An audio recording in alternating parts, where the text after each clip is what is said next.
Hi, welcome to the Kindle Chronicles, the Friday podcast about your Kindle books and all things Amazon. Today is October 4th, 2019.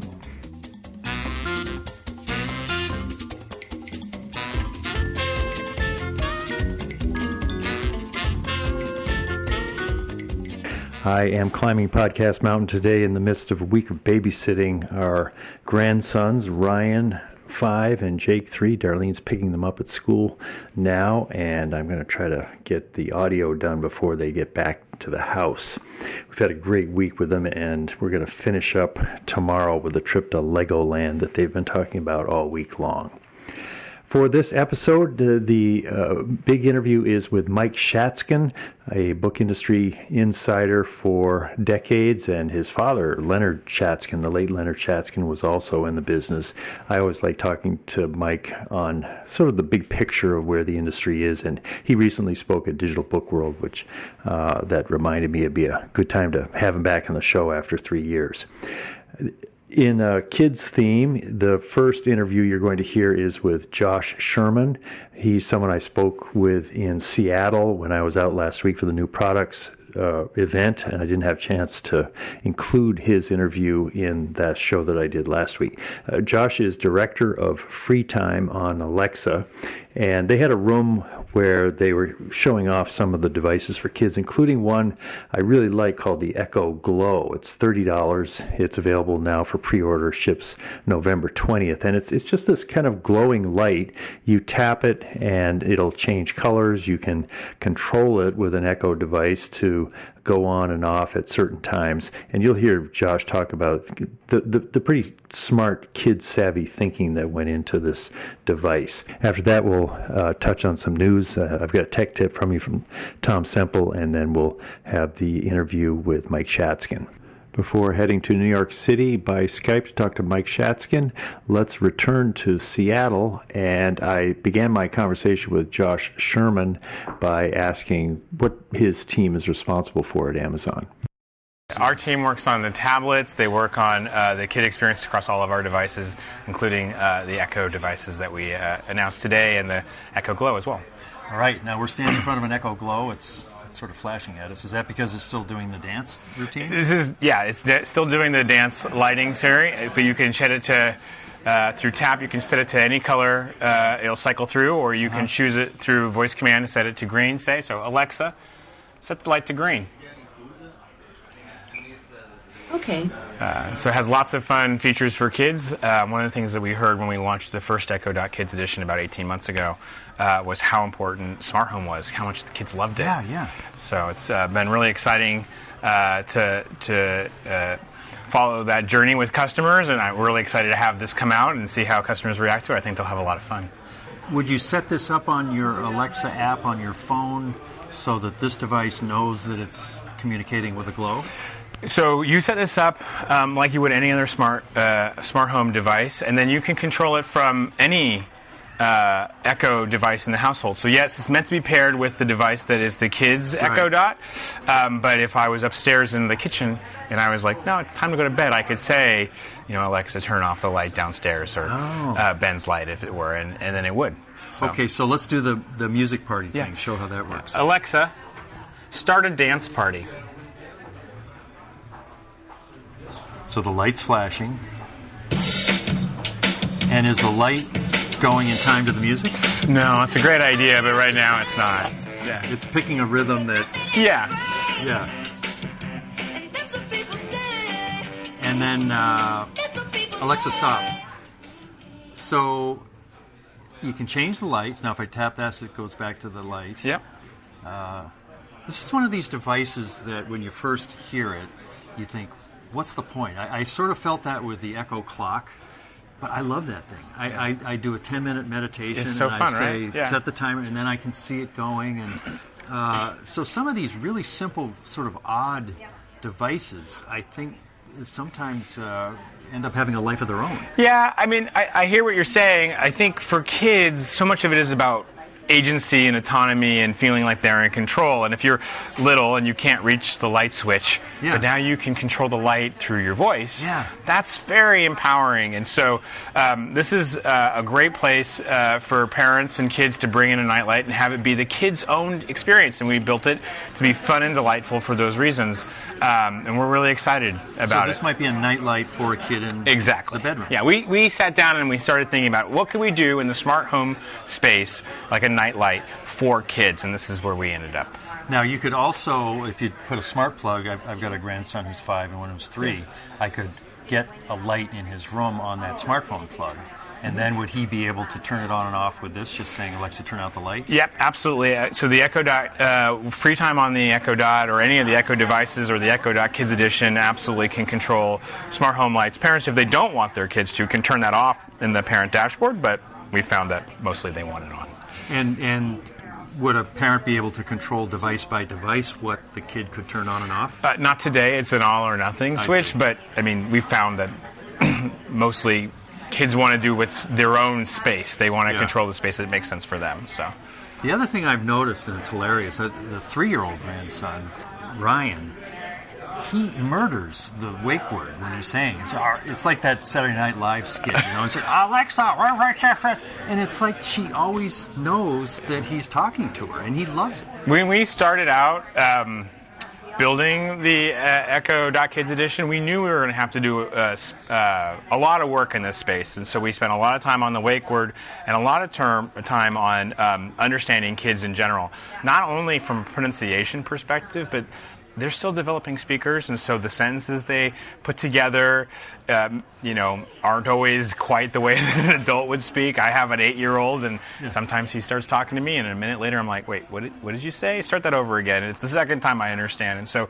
we knew that was going to be important, and we spent a lot of time on it, and we're really excited that we've been able to empower kids by making it work for them.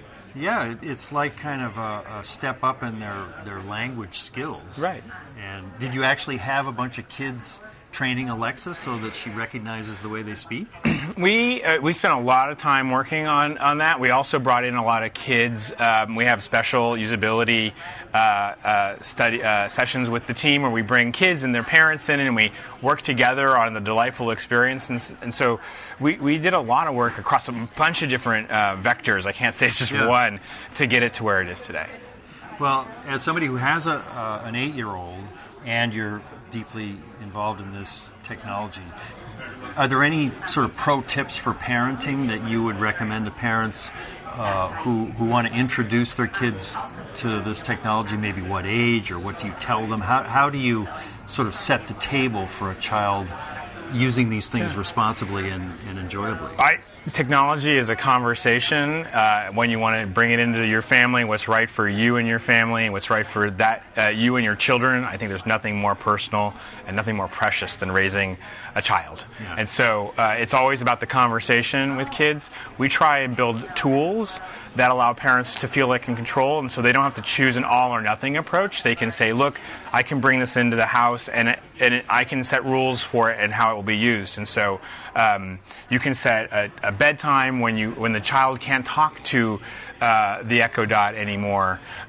This specific device. Any device, anytime you put an Echo device into free time, then you can control, say, hey, look, bedtime is 8 o'clock. No more questions after 8 o'clock. And by the way, that doesn't mean that you can start talking at 12:01 after midnight. Actually, no, it's 7 a.m. or 8 a.m., whatever the parent sets, and you can have different rules for weekends and weekdays. And so we try and build the tools that let parents bring technology in that works for them in a way that meets their needs. Every kid is different. Yeah. You can be 3 years old and the firstborn, or you can be 3 years old and be the fourthborn. Yeah. And that's just a very different experience, a whole different world. I'm the oldest of 4. So I can tell you that's just a very important thing. And so we try and try and build those tools for parents. Now, I was interested in the Dave Lim's presentation. I guess it might have been Eero, but it was basically you could turn off the Wi-Fi on a child's tablet, as an example. Yeah. Did they bring your group into sort of thinking through those kinds of options for a parent? Those guys, the Eero team actually thought of that. They thought about it holistically. I think it's a great example of being able to build something that works for all sorts of family members. We're really excited to partner with Eero and see what makes sense, but I think they've already got off to a great start. Yeah, cool. Thanks. Thank you. I'll talk about a news story that I have been following sort of out of the corner of my eyes for the last couple of weeks, and I heard about it from two of you leading up to this week's show. It's the publisher Macmillan's, what appears to be a pretty dumb throttling of ebooks for libraries. I heard about it from listener Dan, who linked to an article in Slate titled "Why Angry Librarians Are Going to War with Publishers Over eBooks," and that's gives sort of an overview of this decision that was announced by Macmillan's CEO John Sargent in July to radically reduce access that people have via libraries to ebook versions of new books. And I'll have a link to these articles in the show notes. Dan included a comment with the link that he sent me. He wrote, "Hi Len, interesting piece. I think I'm on the side with the librarians. I've discovered many new authors through borrowing ebooks, which has caused me to buy some of their books. If I had to wait longer to borrow an ebook, I'm not sure it would cause me to buy the book instead, as this publisher hopes. I would just wait longer to borrow it, and I wonder if that could have the opposite effect for the authors and diminish the buzz around some new releases. It's sad. It feels like they have had this fight before with ebook borrowing. Just wanted to share. Thanks, Dan." Listener Paul Tribble sent me a link to a story in Digital Trends by Jenny McGrath, and that one was titled "Why You May Have to Wait Longer to Check Out an Ebook from Your Local Library." The essential change is that when a new book comes out from Macmillan, the libraries will be only able to offer one single ebook copy to all of their listeners or all of their readers for 8 weeks before it opens up to multiple copies. And one thing that just seems bizarre is that that same limit would apply to the Los Angeles library, which serves 18 million people, or a library in rural Vermont, say, that might have 1,200 people. So it's just a head-scratching development that the American Library Association understandably has put a lot of pressure on. There's a petition out to try to get Macmillan to reconsider. It's scheduled to go into effect in November. I have a couple of tech tips for you. The first is from listener Tom Semple. "Hi Len, not sure when this showed up, but you can now select a device linked to your account and see what content is on it when it was last synced at your Manage Your Kindle and Devices." No, that's MYCAD. Manage Your Content and Devices. And that's an account page. You can see a drop-down menu on that at Amazon.com, and you can also find it in the Amazon mobile app. So once you go to Manage Your Content and Devices, you can look at View Device content, and that's from the Device Actions menu. It doesn't include Audible content. The main use case here, Tom writes, is that most books have a device limit, usually 5 devices, but until now you had to physically access each device to see which books it has on it. So this helps a bit with that. Having identified a device with the book, you know which one or ones you can remove it from in order to allow another device to download. If you have Kindles loaned out to family or friends, you can see what they're interested in reading as well, or confirm what you may have sent via Manage Your Content and Devices has arrived. This is progress, Tom says, but ideally you could also check a given book and see what devices it is on without checking each device. Yeah, I think that would be a great idea. Also, if you use family sharing to link to accounts, you can only see the devices linked to your own account. Best, Tom. Thanks, Tom. That is very handy. That's something that I think Darlene might use a lot.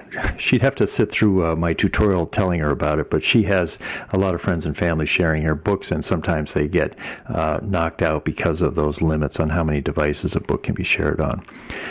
The other tech tip I want to pass along is not specifically related to Kindle or Amazon. I can't remember where I came across it today. My attention is usually scattered quite widely when I'm putting the show together, and in the process, I came across a video that I'll have a link to that shows a way for, I believe it's any iPhone, but certainly the 10 or the 11. I've got the iPhone 11. You can go into the settings and change the screen so that it's grayscale. It's all black and white.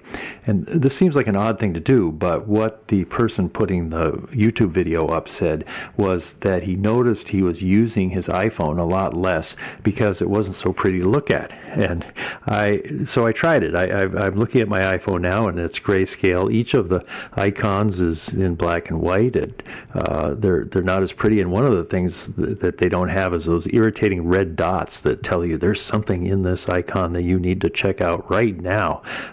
They just disappear. You can't see them because everything's black and white.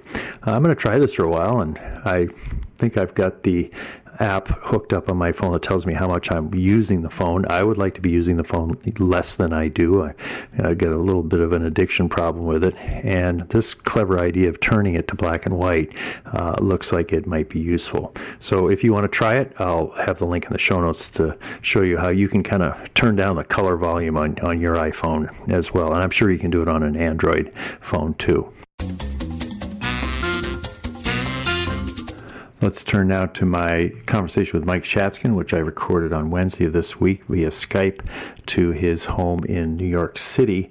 I spoke with Mike 3 years ago, was the last time he was on the show, and at that time he was transitioning out of full-time focus on the book publishing business, mainly through his Shatzkin Files blog and speaking engagements. He ran Digital Book World for a while, to a new passion, and that was being involved in the topic of climate change.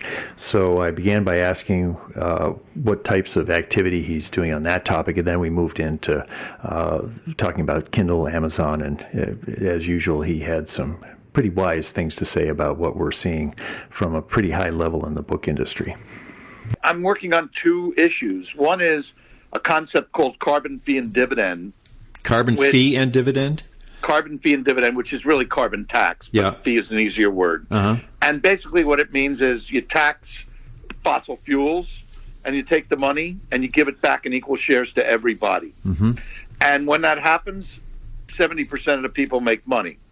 So when you say, because businesses and governments and everybody's paying the extra money for the energy, but individuals are the only ones getting money back, right? Yeah. So what happens is when you say the next year, we need to raise this carbon tax. 70% of the people are incentivized to say, that's a good idea, right? For that, yeah. And you're never going to get carbon taxed high enough any other way. Because they're talking about the concept is social cost of carbon. That is, what is it costing all of us that we're burning this stuff? And all the carbon taxes they talk about are $20 and $40 and $60. The social cost of carbon is $500 a ton. Wow. And that's $5 or $600. That's $5 or $6 a gallon. Right. And so it's really, we're advantaging carbon against our own interests until we tax it at that level. So that's the first thing. And the second thing is nuclear. Is that, all the liberals are against nuclear, and they're wrong. I mean, we every time we shut a nuclear plant, we burn more fossil fuel. It's stupidity on steroids. Yeah. So I picked those arguments because I argue with liberals, and I'm really not interested in arguing with conservatives who think that climate change isn't real.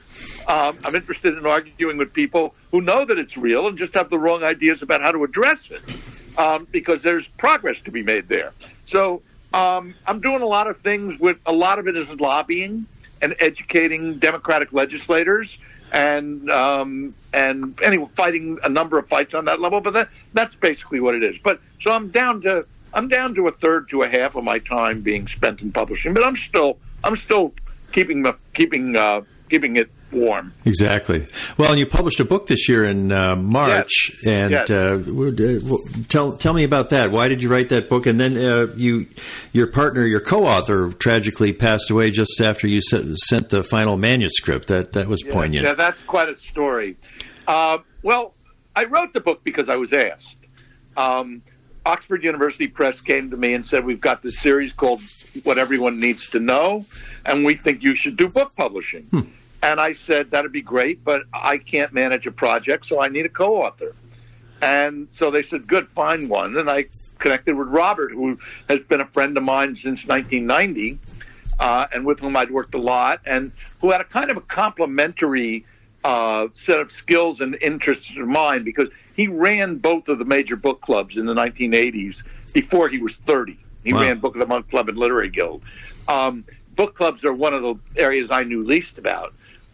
He also worked with Barnes and Noble on test prep notes business that they own, and then he ran the language business for the foreign language tapes and records and stuff for Simon & Schuster. So he had done a lot of things that weren't straight trade, and was a brilliant guy. And so he ran the project and told me what I had to do, and made it all happen. We were a few months late, but I think the publisher was not surprised by that. And then, unfortunately, yes, Robert passed away from the flu. Ooh. 3 weeks after we turned the manuscript in. And this was a difficulty for me because I hadn't run anything before. And suddenly, Oxford University Press, which is a peer review publisher, came back to me a month later and said, well, here's what our peer reviewers said. Uh-oh. And I said, oh, my goodness, where's Robert? And some of the questions had to do with parts of the book he'd written that he never even bothered to make me read. Fortunately, I knew some of his former colleagues, and I was able to dig up the information necessary. I was able to put it together. The sad part is he was a great guy, and it would have been a lot of fun promoting the book with him. And I'm really sorry that he's missing this part, which is the fun part. Much more fun than writing. Yeah. But yes, it's a bittersweet thing to do it. And I really appreciate the parts, the contributions he made to it, which are terrific. And he was a brilliant, wonderful man. And I'm glad he made it to the end, because if he hadn't, I might not have made it to the end. That is eerie timing. 3 weeks. I mean, I haven't ever heard of anybody dying from the flu. How does that happen? Well, his immune system was compromised. He was HIV positive. For years, and he was diabetic, and he was on various medications. He was not an old man; he was in his mid-50s. But he was. I suspect, Len, that it's not a flu that would have killed you or me. Yeah, I see. But he was vulnerable. Yeah. So that's the sad story. But I suspect that people who listen to your podcast, there's probably quite a few of them that knew Robert. So now, what was his full name? Robert Paris Rieger, Riger. Rieger, yeah.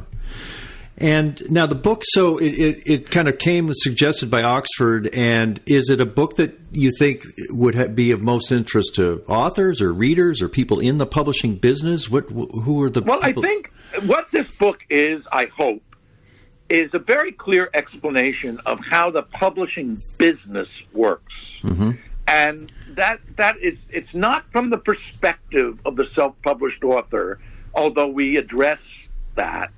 It's really about the complicated business of publishing one book. I always say publishing a book is an invitation to make an unlimited number of decisions, which must be resisted. In other words, you have to resist getting into the weeds with so many different decisions? Well, that's why publishers standardize things. They have to standardize things, right? Because you can't do. I mean, you can spend all the time you care to burn on any one book. Yeah. Well, when you're talking about companies that do hundreds or thousands of them, they have to have a certain amount of discipline about how far they go with each one. Because there was an old line about the fact that great works of art are never completed; they're only abandoned. Right. And no book is ever no book is ever finished. There's no book that exists which a month later the author might not have wanted to change a little bit here or a little bit there. It's just part of the territory. You learn stuff, things change. You reflect on it differently, and you can't do that. You have to make the book work. So I hope that the complicated nature of the business is communicated, how decisions are made, how people approach what they do, and how it really works. Now, as for the self-published author, I think it's a really useful book for a self-published author, because what it does is it makes clear what all the tasks are to be successful publishing a book. Right. And you don't necessarily need to do every one of those things if you're a self-published author, and you're not going to. I mean, you're not going to have thousands of copies in place for a pub date like Random House would. It's just not going to work the same way. But I do expect that self-published authors would find the book business, what everyone needs to know, really useful. I think it's even more useful for people who are in the business, and particularly people who are relatively new to the business, to understand, a lot of what they're dealing with a little bit better. Mm. You wrote a blog post just a few days ago. It was up at your blog, and kind of an interesting overview, sort of a 30,000-foot view of ebooks and stores and big publishers, self-publishers. The part that I'm most interested in, just because of what I've been doing with this podcast for 11 years, is the ebook side of it, the digital. And you start that revolution not with the introduction of the Kindle, but with the creation of Amazon, because they came on selling books. So that puts us back to 1995. Right. And if you were explaining to someone from Mars the story of digital publishing and what it changed and what it didn't about books from that kind of a longer sweep of history and your knowledge of the industry, how do you understand what we've been through in the last 20 plus years with ebooks and digital publishing? Well, you make the point, and I think it's important that the digital revolution is not just about ebooks. The digital revolution is about people buying books online. Yeah. That's where it starts. And Jeff Bezos, with we now know customary brilliance, we didn't know how customary it would be in 1995, recognized that people are shopping for books from a possible title base that is much, much bigger than any store could ever consider carrying. And the other thing, I'm not sure whether Bezos recognized it or not, but it's also true, is very, very rarely do you need to have the book right this minute. Yeah. If you want a book, chances are Friday is just as good as today. And the combination of those two things made the book the perfect online product, because only by buying online can you actually shop from just about all the possibilities. And online can get it to you, not this afternoon, but pretty quickly. And what Bezos figured out, which was critical in 1995, was that some books, if Ingram had the book in Oregon where he was, he could ship it today's Tuesday, he could order it this afternoon, he would have it tomorrow, he would ship it to you tomorrow, and you would have it, depending on where you are, Thursday, Friday, Saturday. So he could say you're going to have it within a week, and there's no question he'd get it to you. If Ingram didn't have the book in that warehouse, they might have it in another warehouse, which would give him an easily calculable date. Or they didn't have it, which meant it was with the publisher, which meant it could take a really long time. It could take a month. Huh. And that it's better now than it used to be, but particularly in 1995, it could easily take a month. So he'd tell you when you looked it up and you started to order it, you're not going to have this book till November 8th. And if that's not good enough for you, please don't order it, because I don't want to have a conversation with you online about why your book isn't there yet, because I know I can't get it there until then. So what he did was He accomplished a number of things at one time, right? With the promise date, he not only made his customers happy with what they were getting. He also avoided the most expensive aspect of online selling, which is all of the customer service and people asking all these questions, and you're having to send them emails for answers, and particularly if you have to think about them and you can't automate them. So it was a brilliant move, and so he's just started to grow, and he started to grow organically because people would gradually discover, I can buy this way, and he did it largely on the back of Ingram's capabilities, and but certainly it's not something that Ingram would have done. It's not something that anybody else would have done. Barnes & Noble proved that they wouldn't do it because when they went online with BNN.com, they did not copy all the things that Amazon did because their primary business was selling in stores, not selling online. And in fact, they really didn't want to distract from the stores, which they considered to be the primary engines of their profitability. So Bezos got a pretty clear field, and of course that we now know, we figured out pretty quickly, books were just a customer acquisition tool. Yeah. Books were not the game. Books were not the purpose. Books were the first step to the purpose, and a very good first step it was. But that's another reason why nobody could compete with him.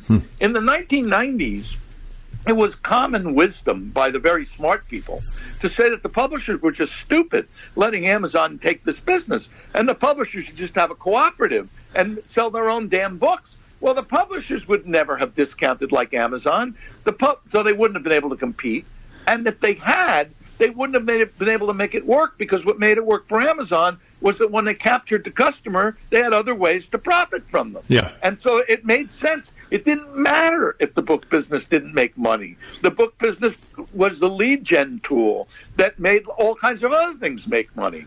And unless you had that larger vision, you couldn't really compete. Barnes & Noble didn't have it. Borders didn't have it. Publishers didn't have it. And I'm not aware that anybody else had it. But that was really the secret sauce that made Amazon just dominate with the online book business, which they do to this day.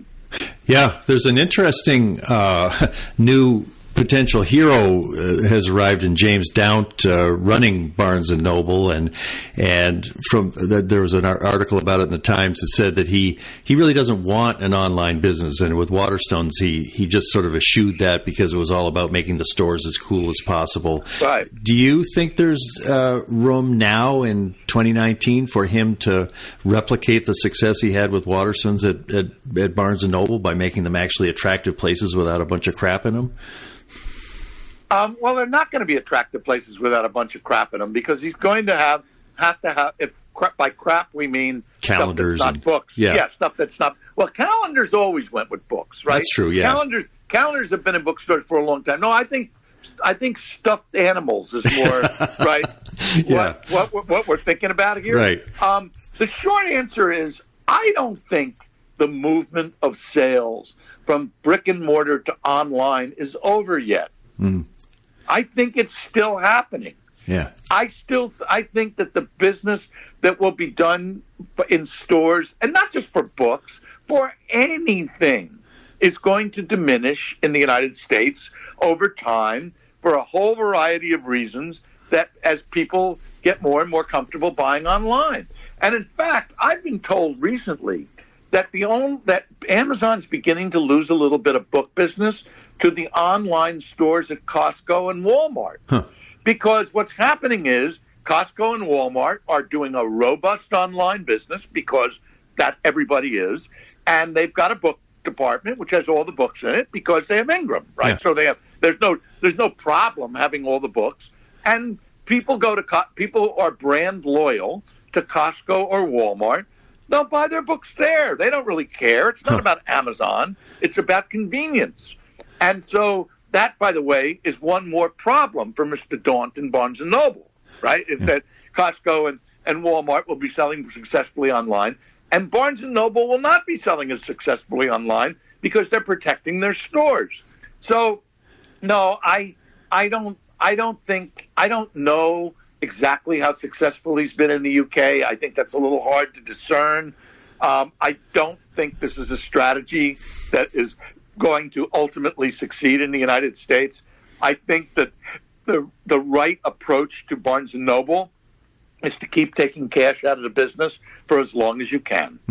And there will be a day when you can't. Mm-hmm. But that I don't see any way to make a chain of fairly robust-sized bookstores successful in 2025 and 2030. Yeah, in the face of the continued growth of online.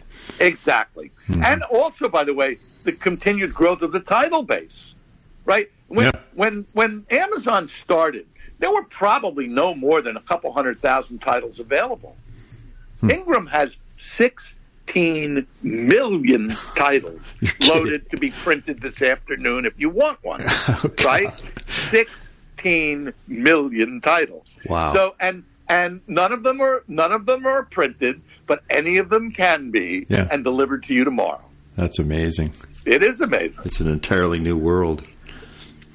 Amazon Publishing, I guess, was that started about 10 years ago? The guy in the... Yeah, I'd say yes. I think it is about maybe 11 or 12 years ago. Yeah. Amazon Publishing. The first iteration of Amazon Publishing hit the rocks because they weren't quite big enough to do it entirely on their own, and the other brick and mortar stores would not play ball with their books. So it became a bad choice for an author that really wanted to not just make money. You could make as much money with Amazon because they could pay you more for each book sold, but they didn't want to just make money. They wanted maximum number of readers. Most writers do. And Amazon could not deliver a maximum number of readers. And the other thing that worked against Amazon is the book publishers are happy to overpay the biggest authors. Mm-hmm. I mean, there's a notional royalty, maximum royalty on hardcovers, which is 15% of the retail price.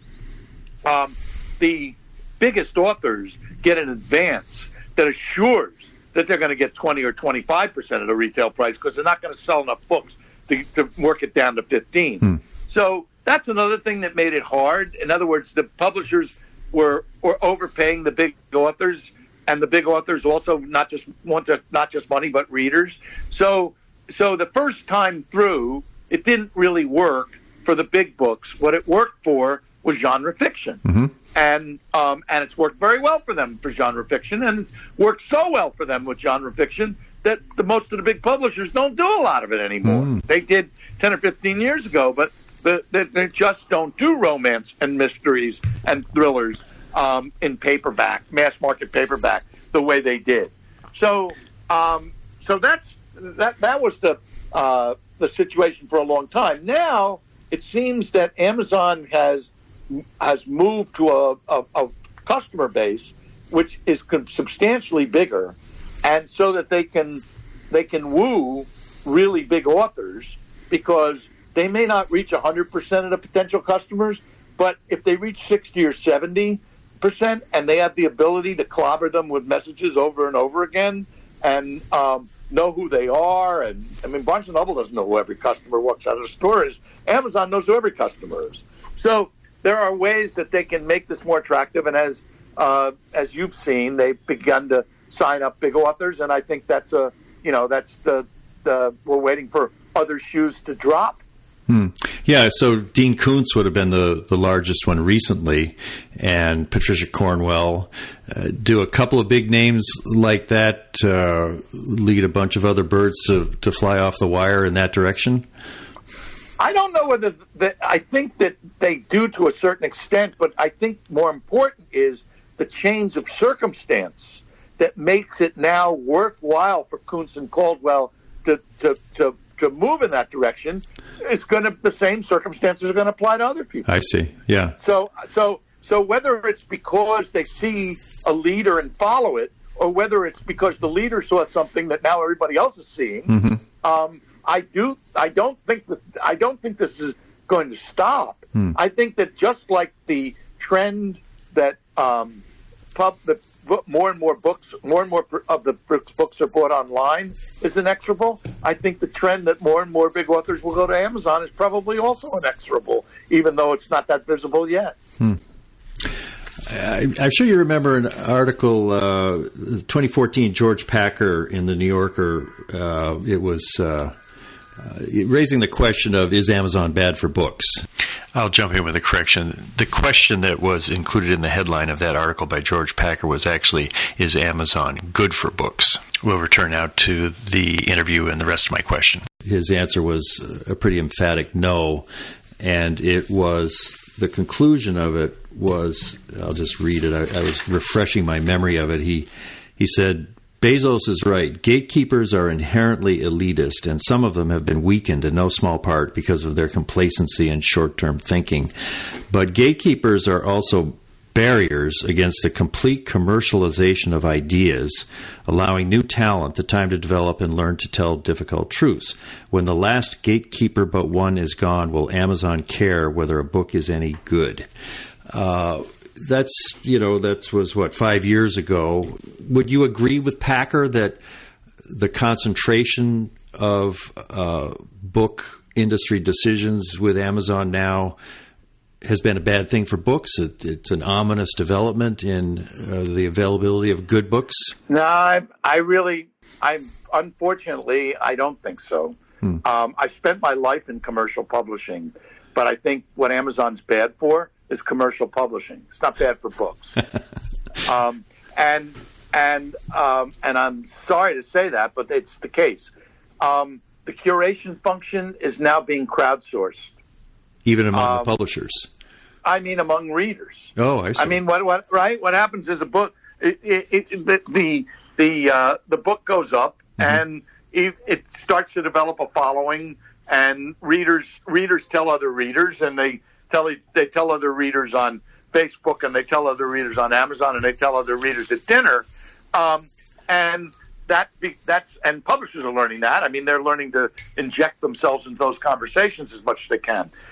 Amazon never cared whether the book was good or not. This notion that somehow that something's different. Amazon doesn't make judgments about whether a book is good or not. That's the last thing that they think about. What they think about is, who might be interested in this book? What can I do so that I can make those people who might be interested aware of it?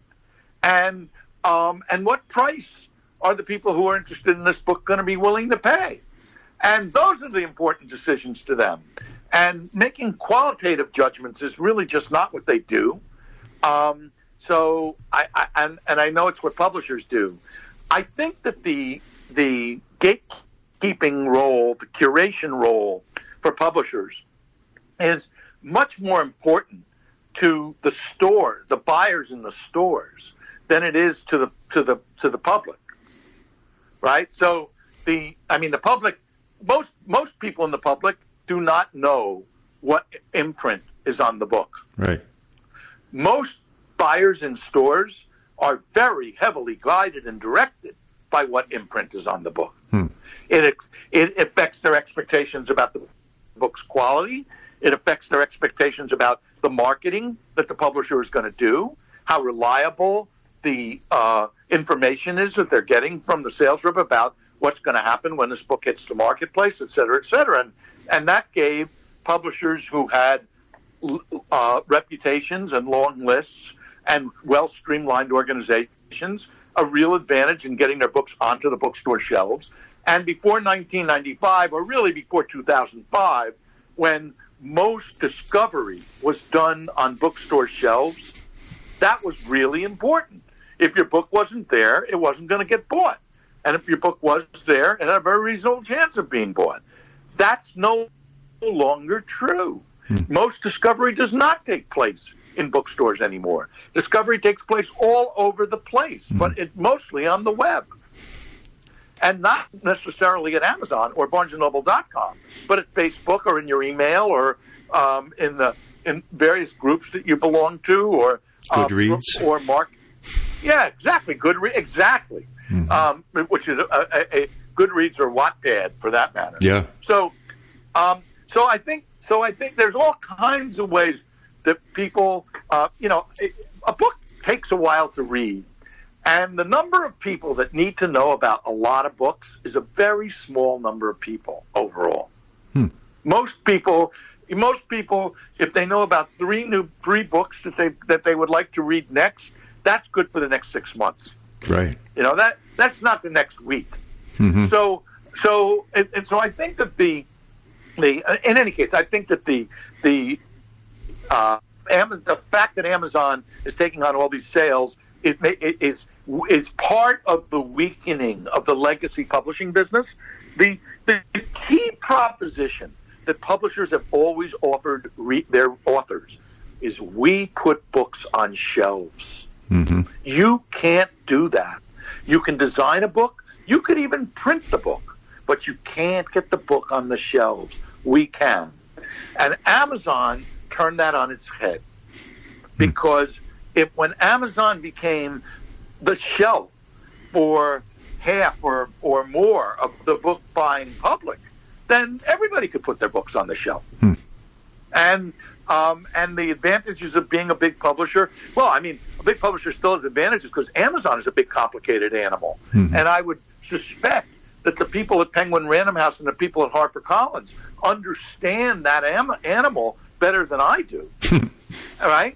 And so that they can do things to affect how books will sell at Amazon because they've invested in having the knowledge. And also because if you're Random House and you have, I don't know what they have, 75,000 titles. I'm making that up. So they're seeing how 75,000 titles behave at Amazon. That tells them a lot more than what the self-publisher down the street who's done 6 books is going to know. Exactly. So there still are advantages to size, even in dealing with Amazon, but they're not nearly as great as when you had a monopoly of whether a book was exposed or not exposed. Yeah. Well, let's finish up. Any great books you're reading now or have read this year that you could recommend for various readers? Well, I have to admit that I don't read as many books as I used to, and I have to actually look at my Kindle library to give you a good answer to that question. Well, that's a good idea. But I'm doing that right now. And just a second. And well, yes, a few things. One is Zuck by Roger McNamee, which is about Facebook and really interesting. Then a book by a friend of mine named Ed Levine called Serious Eater, and Ed had a website called Serious Eats, and I have to admit that I'm not as much into food as Ed and others are, but it's a really great read, and it also talks about how he built a web business, which is a second thing, which is really, really fabulous. Yeah. The best book I've read in a long time is The Uninhabitable Earth by David Wallace Wells, which is about life after global warming. And I'm currently reading Merchants of Truth by Jill Abramson, which is about legacy publishing and new publishing, and sort of through the eyes of a couple of big enterprises, and I'm learning a lot from that. So that's a few. Yeah. And then which Kindle are you using to read these books out of your library? I read them on my iPhone. Yeah. Have you got a big screen iPhone or a little one? No, I have a small. As a matter of fact, I started reading ebooks in 1999 on a Palm Pilot. Yeah. and when I started, I thought, why doesn't he read any other way? Yeah. I've always got the book with me. It's always in my pocket. The narrow page, it's easier to read on a small page than it is on a big page. I thought this is great. And of course, the problem then was that most of the books weren't available in the Palm format. So if you find that you wanted to read a book and you find it wasn't available in Palm. When Kindle started, now that's never the case anymore. Right? So whenever I hear about it, anything that I might want to read, I buy it and put it on my phone. And and worry about it later. So I'm still buying these books, but I have to admit that all the shenanigans in the government is keeping me on MSNBC more and reading books less. Yeah, my archive of unread Kindle books is beginning to be an issue for my mental health. There's just so many books in there, and we're about the same age. The chances I'm going to live long enough to read all these books is diminishing. Well, no, if you're about the same age as me, you got plenty of time, because I'm certainly planning on a couple more decades. Good. Let's do this show again in 2035. Sounds good. I'm for it. Okay. All right. Thanks a lot, Mike. Appreciate it. You're quite welcome, Len. Pleasure to do it. Thanks a lot. Bye-bye. That's our show for this week. My guest next week will be James McQuithy of Forrester Research, and it's timely to have him on the show because, as I mentioned last week, there were two of the introductions that Amazon talked about last week that reminded me of predictions that James had in the past. One was the omnipresent Alexa device that you just plug in like a Glade air refreshener that he talked about. I believe that's the Echo Flex.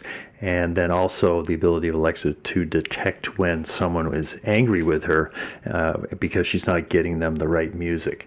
It's always good to talk to James, and he'll be on next week. I'll give you a quick update on the Morning Journal, which is my flash briefing that I have been experimenting with. It's working now pretty well. There's quite a delay from when I record the episode in the morning to when it gets up. It's running 4 to 5 hours and sometimes longer. I have some hope that time is going to reduce, so it's more of a quick flash briefing that I can create for you, and you can listen to it. The easiest way to listen to it is to go into the Alexa skills area, either on your computer or on your phone, and if you're doing the phone, go through the Alexa app and look for skills and just search for Morning Journal. There's one other app, unfortunately, that has that name, and that's making it more difficult to subscribe to my Morning Journal, even though the other one isn't really seem to be operative at all. I'm having a great time with this.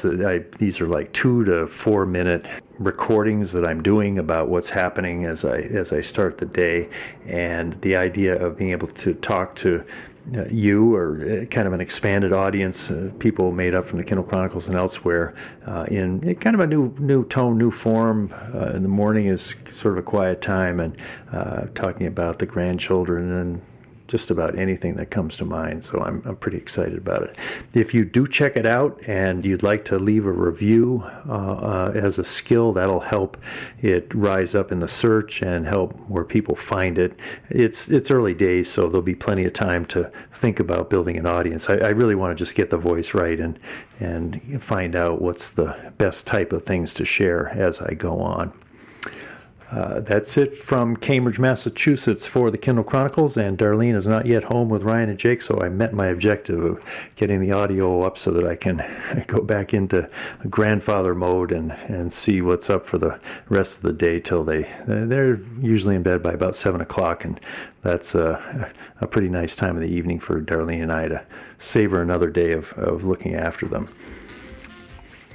I hope you have a good day today too, and a good night's sleep.